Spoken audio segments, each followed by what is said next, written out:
Guys, তোমরা প্রত্যেকেই জানো কিছুদিন আগেই দোলার স্বাদ অনুষ্ঠান গেছে এবং সেই স্বাদ অনুষ্ঠানের বিভিন্ন রিচুয়ালস নিয়ে এত কন্ট্রোভার্সি চলছে, এটা নিয়ে ভিডিও না বানিয়ে থাকতেই পারলাম না। তো চলো দেখা যাক ওই স্বাদ নিয়ে কি কি প্রবলেম সৃষ্টি হয়েছে।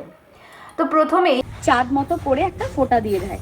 প্রত্যেকটা বাড়ির স্বাদের নিয়ম আলাদা, প্রত্যেকটা বাড়ির রিচুয়াল আলাদা। যদি ওই একটা পয়েন্ট ধরে আমাকে বলে যে আমাকে দেখে মনে হচ্ছে বলি হবে, মানে বুঝতে পারছো মানুষ কতটা নিচে নামলে এরকম একটা জিনিস করতে পারে। কারণ এরকম একটা ল্যাঙ্গুয়েজ একটা গর্ভবতী মহিলাকে কখনো ইউজ করা উচিত নয়, কারণ তার গর্ভে একজন সন্তান রয়েছে এবং তার মায়ের কোনো ক্ষতির আশঙ্কা করা মানে তার সন্তানেরও ক্ষতির আশঙ্কা করা।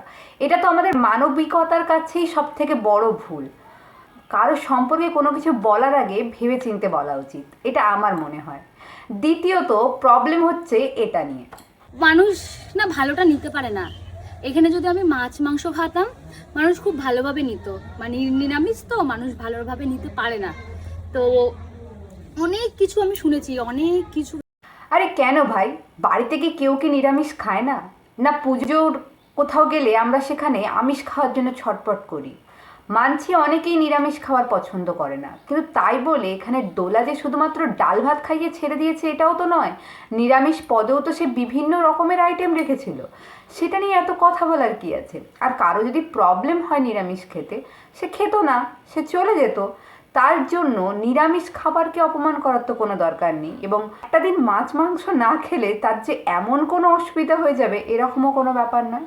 স্বাদ অনুষ্ঠান মানে আমরা কি জানি, যে স্বাদ মানে ইচ্ছে। একজন গর্ভবতী মায়ের যেটা ইচ্ছে হবে সেটাই সে করবে, কারণ এটা তার নিজের অনুষ্ঠান। তার ইচ্ছে হলে সে নিরামিষ খাওয়াবে, তার ইচ্ছে হলে সে আমিষ খাওয়াবে।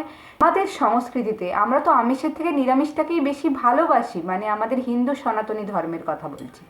তো সেখানে তো আমরা পশু হত্যাকে এখন অনেকেই বর্জন করেছি।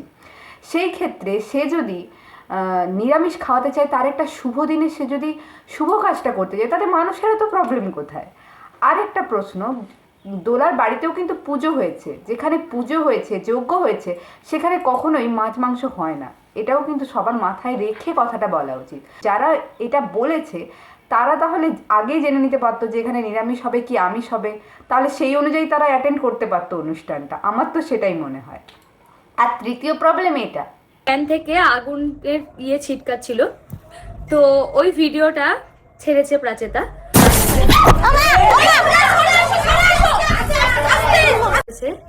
আর ওই ভিডিওটা থেকে স্ক্রিনশট নিয়ে অনেকে কমেন্ট করছে সুমি এসছে বলে, তাই এই দুর্ঘটনাটা ঘটেছে। মানে সুমিকে নিয়ে সব জায়গাতেই প্রবলেম। মানে একেই কি বলে, যাকে ওই বাংলায় একটা প্রবাদ আছে না, যাকে দেখতে নারী তার চলন বাঁকা। মানে সে এসছে বলে এটা দুর্ঘটনাটা ঘটেছে, এরকম কোনো কথা হয়? মানছি অনেকেই তাকে পছন্দ করে না, কিন্তু তাই বলে তার নামে এরকম রটানোর তো কোনো দরকার নেই। সেও তো একটা মানুষ, দিন শেষে তারও তো এই কথাটা শুনলে বা দেখলে খারাপ লাগবে। তো আমরা একজন মানুষ হয়ে যে জিনিসটা, এটা যার সঙ্গেই বলা হোক না কেন, যে কমেন্টটা করেছে সেও যদি তার ব্যাপারে এই কথাটা শোনে, সে কি সেটা সহ্য করতে পারবে?